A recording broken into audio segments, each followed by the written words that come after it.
Bodetabek.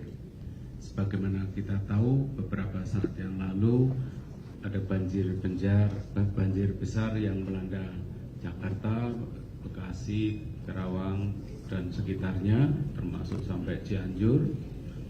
Dan kalau hal ini ditangani secara biasa-biasa, kita khawatirnya akan semakin membesar di waktu yang akan datang. Oleh karena itu, kita tadi membahas penanganan yang lebih sinergis, lebih komprehensif dari hulu sampai dengan hilir. Oleh karena itu, tadi forum menyepakati untuk dibentuk tim yang bertugas untuk merumuskan secara detail aksi konkret di lapangan dan juga sekaligus melakukan monitoring dan evaluasi. Tadi disepakati di rapat, ketua timnya adalah BUMN Pekerjaan Umum, dan kemudian nanti anggotanya adalah berbagai eselon 1 di masing-masing KL, termasuk dari daerah, yaitu tadi dihadiri juga oleh Pak Gubernur DKI, oleh Pemprov Jawa Barat dan Pemprov Banten.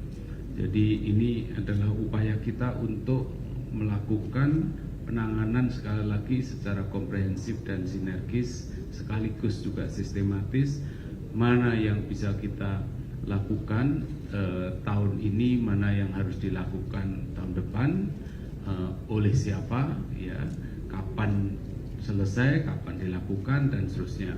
Jadi ini tim yang ditangani secara komprehensif, karena memang kita korbannya sangat besar, jadi pengorbanan ekonomi sangat besar, dan ini tidak bisa dibiarkan terus. Oleh karena itu kami berusaha untuk menangani lebih optimal. Saya kira itu yang tadi kita bahas pada rakor pada pagi hari ini. Saya persilahkan pada Bu Wamen untuk menyampaikan lebih lanjut. Baik, terima kasih Pak Menko. Bismillahirrahmanirrahim.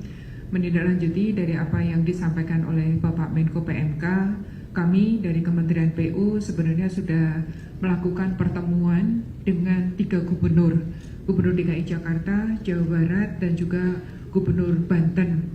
Semuanya itu adalah membahas terkait dengan permasalahan terjadinya banjir Jabodetabek Bujur, dan tentunya kami juga bersama-sama dengan Bapak Menteri ATR dan seluruh gubernur ini juga sudah sepakat untuk menangani permasalahan banjir yang ada di Jabodetabek Bujur. Nah, hal yang terpenting adalah kita akan menyelesaikan tanggul, ya, penyelesaian tanggul yang sampai dengan saat ini untuk DKI Jakarta masih menyisakan 16,5 km, dan juga untuk Bekasi masih memerlukan 19,6 km.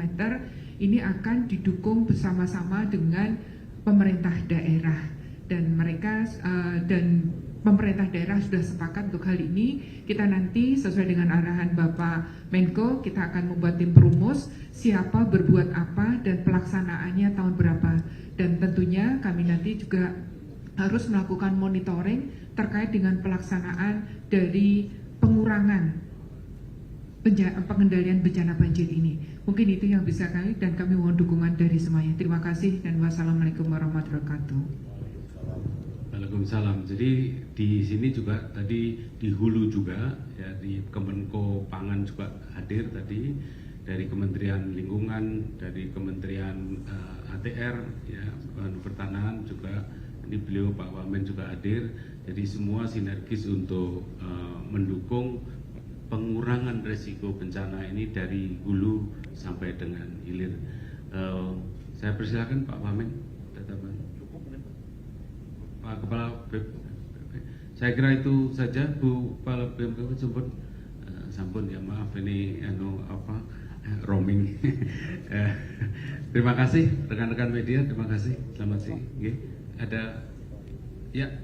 Untuk mitigasi jangka pendek Pak, banjir di saat nanti hari raya, apakah ada langkah-langkah dari pemerintah Pak? Tanggapi. Terima kasih. Untuk jangka pendek, kami sudah berkoordinasi terus dengan BMKG, dengan pemerintah daerah, ya.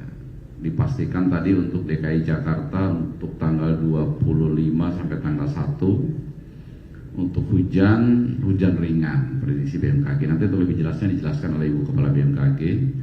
Hanya ada ancaman banjir rob mulai tanggal 28 sampai tanggal 1. Nah tadi Pak Gubernur DKI juga dengan kami sudah melakukan langkah-langkah mitigasinya. Kemudian untuk Jawa Barat itu yang prediksi hujan agak lebat, sedang sampai lebat adalah di tanggal 28. Dan titiknya di puncak gitu ya. Jadi untuk menyikapi hal tersebut, BNPB dengan pemerintah Provinsi Jawa Barat sudah sepakat mulai tanggal 27, 28, 29, 30 juga dilaksanakan rekayasa cuaca. Untuk Jawa Barat bekerja sama dengan TNI, terbang siang, untuk BNPB terbang malam. Kemudian untuk Banten itu relatif juga aman, hujan ringan, sehingga mitigasinya terkait dengan cuaca untuk menjelang Idul Fitri ini hanya di Jawa Barat. Kemudian apa yang disampaikan Ibu Wamen tadi adalah tengah dan hulu ya. Hilirnya untuk banjir yang tanggal 3 Maret 2025 yang lalu, ini semuanya sudah proses pemulihan ya. Proses pemulihan ada rincian-rinciannya, jadi jembatan-jembatan yang putus sudah dibangun kembali, rumah-rumah yang rusak diperbaiki, bahkan juga ada beberapa relokasi. Itu rinciannya jelas dari mulai Kabupaten Bogor, Kota Bekasi, Kabupaten Bekasi, Tangerang, itu semuanya ada. Nanti silakan kalau mau data yang lebih jelas dalam kesempatan yang akan datang bisa ditanyakan ke BNPB. Seperti itu ya. Pak, izin Pak, untuk OMC sendiri kemarin kan sempat dihentikan ya untuk sementara. Apakah nantinya akan dilanjutkan lagi? Kemudian apakah untuk jangka panjangnya, apakah ada rencana untuk menghijaukan lagi puncak seperti yang villa-villa atau tempat hiburan wisata yang di puncak? Apakah nantinya termasuk jangka panjang untuk hijaukan lagi?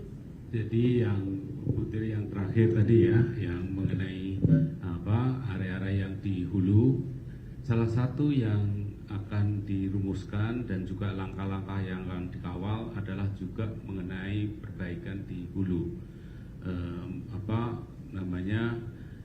Mulai dari hulu, tengah sampai hilir. Jadi itulah yang nanti yang akan dirumuskan. Mengenai operasi EMC, saya persilakan Pak.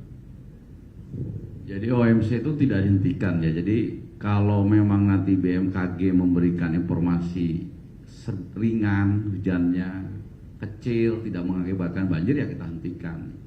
Tetapi begitu ada informasi ini bahaya, lebat, ekstrim, segera kita masuk lagi. Makanya tadi kita jelaskan sejak tanggal 20 berhenti, kemudian kita prediksi lagi sampai sekarang 25 sampai tanggal 1 sampai dengan hari raya tadi sudah saya katakan.